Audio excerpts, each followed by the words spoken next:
सन 1998 के आखिर में शहर के बाहर मौजूद एक पुराना मकान लोगों के दरमियान खौफ की वजह बन चुका था। कहते हैं उस मकान के दारो दीवर में कुछ ऐसी कहानियां कायद थीं जो सिर्फ अंधेरा गहरा होने पर ही आजाद होती थीं।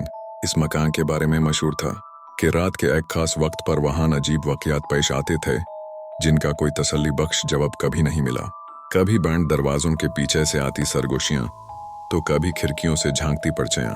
लोग कहते थे कि ये सब उस खानदान की रूहें हैं जो बरसों पहले इस घर में आग लगने से मर गया था। इसी शहर में आसिफ नाम का एक नौजवान रहता था जो ऐसी बटौन पर बिल्कुल यकीन नहीं रखता था। उसके दोस्त उसे अक्सर उस मकान के किस्से सुना कर डराने की कोशिश करते, लेकिन वो हमेशा हंसकर टाल देता। एक रात दोस्तों की महफिल में उसने चैलेंज कबूल कर लिया।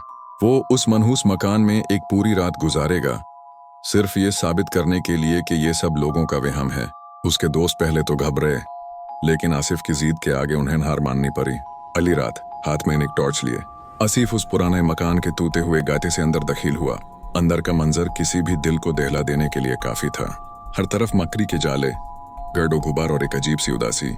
आसिफ ने टॉर्च की रोशनी में पूरा घर देखा। वह ऊपर वाले कमरे में जाकर एक पुरानी कुर्सी पर बैठ गया और वक्त गुजरने का इंतजार करने लगा। घंटा गुजरा, 2 घंटे गुजरे, कुछ नहीं हुआ। आसिफ मुस्कुराया और सोचा, देखा मैं कहता था ना ये सब छूत है। लेकिन जैसे ही रात के 2 बजे अचानक पूरे मकान में एक अजीब सी खामोशी छा गई।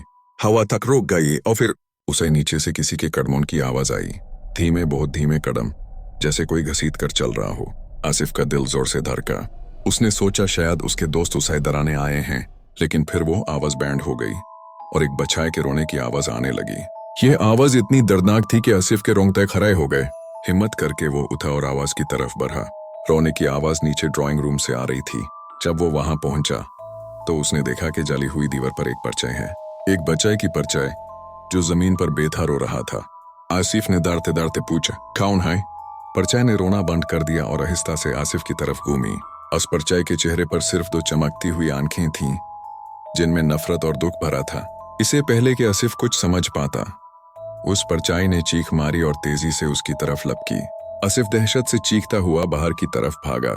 वह उस रात घर तो पहुंच गया, लेकिन उसके बाद वो कभी पहले जैसा ना रहा।